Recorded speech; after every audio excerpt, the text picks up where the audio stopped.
Chapter 2, The Cow. An Introduction, Part A. The second chapter in the Quran is named The Cow. At first glance, this name seems a bit odd. Quran was revealed in the Arabian desert, where cows were not amongst the livestock known in that area. However, as we take closer look at this chapter, we realize that the name is derived from a story based on the central Islamic issue of resurrection. Does whatever he or she desires without any restraint. This life becomes his or her objective, and religion loses all meaning.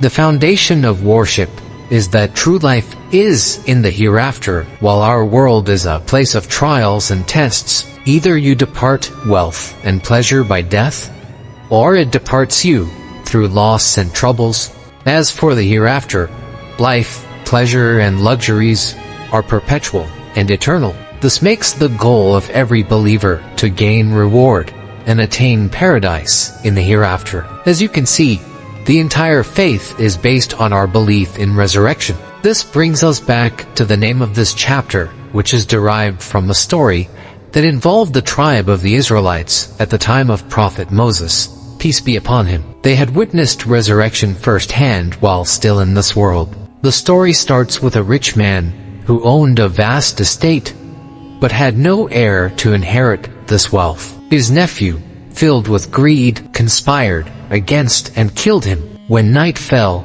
he threw the body at the doorstep of another village in order to frame them for his uncle's murder. The next morning, as people saw the body, they naturally accused the village of his murder. And despite their denial, the relatives of the victim insisted on blaming them.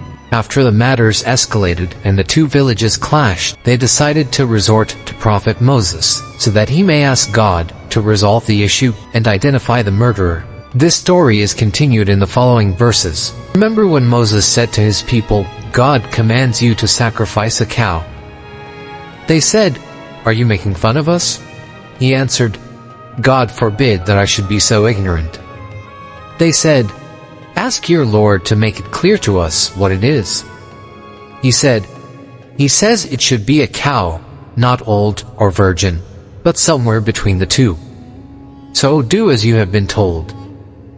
They said, "Call on your Lord for us, to show us what color it should be." He answered, "God says it should be a bright yellow cow, pleasing to the eye." They said, "Call on your Lord for us, to show us what it is. All cows are more or less alike to us. With God's will, we shall be guided." He replied, "It is a perfect and unblemished cow, not trained to till the earth or water the fields." They said, "Now you have brought the truth." And so they slaughtered it, though they almost failed to do so. Then, when you killed someone and started to blame one another, although God was to bring what you had concealed to light, we said, "Strike the body with a part of the cow." Thus God brings the dead to life and shows his sign so that you may understand. Chapter 2, verses 67 to 73. From the verses above, we see that God commanded the children of Israel to slaughter a cow. If they had just listened, followed God's command by slaughtering any cow, and striking the dead man with any part of it, life would have returned to him and the murderer would have been identified. But rather than carrying out God's command, they denied it first and said, "Do you take us in ridicule?" Then continued asking questions, delaying and requesting the exact description of the cow, until God specified for them all its qualities. While the villagers were busy complicating things for themselves, God was helping a pious man on his straight path. This man, from amongst the children of Israel, kept God in mind in all his business and social dealings. As death approached him, all he had was a baby cow, and his only heir at the time was his little boy. He was unsure about whom he should entrust his small fortune to. He pondered long, then turned to the heavens and supplicated, "Lord, I entrust this cow to you. Protect it for my son until he grows older."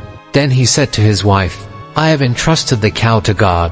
I didn't find anyone more trustworthy than him." She asked, "So where is it now?" He replied, "I left it to roam free in the fields." Shortly after, he died. When the son grew older, his mother told him the story. He asked, "Where can I find that cow after all these years?" His mother replied, "Your father entrusted the cow to the Lord. Rely on him and search for it." The young man supplicated, "Lord of Abraham and Jacob, return to me what my father had entrusted to you," and then set out searching for it. He found the cow, exactly as his mother described it to him. This cow was also the only one that perfectly fit God's description to the quarreling villagers. Thus, they set out to purchase it at any price. The young man agreed to sell it in exchange for its weight in gold. When the villagers slaughtered this cow and struck the dead victim with it, he was resurrected to declare the name of his killer. Thus, the name of this chapter, the cow, affirms the central issue of resurrection in the Islamic creed. In addition, the story also teaches us that parents' righteousness plays a great role in the protection of their children. Through the good deeds of the parents, God facilitates the affairs of the children and protects them from harm. When the righteous man entrusted all he had to God, God blessed, protected, and nurtured it so that his son may find great treasure when he grew older. We find this notion repeated in many verses of the Quran, such as the following: "The wall belonged to 2 young orphans in the town, and there was buried treasure beneath it belonging to them. Their father had been a righteous man, so your Lord intended them to reach maturity, and then dig up their treasure as a mercy from your Lord. I did not do these things of my own accord. These are the explanations for those things you could not bear with patience." Chapter 18, verse 82. Being upright and righteous is the best insurance one can give his or her children, as it instills God's blessing and protection into every aspect of the child's life.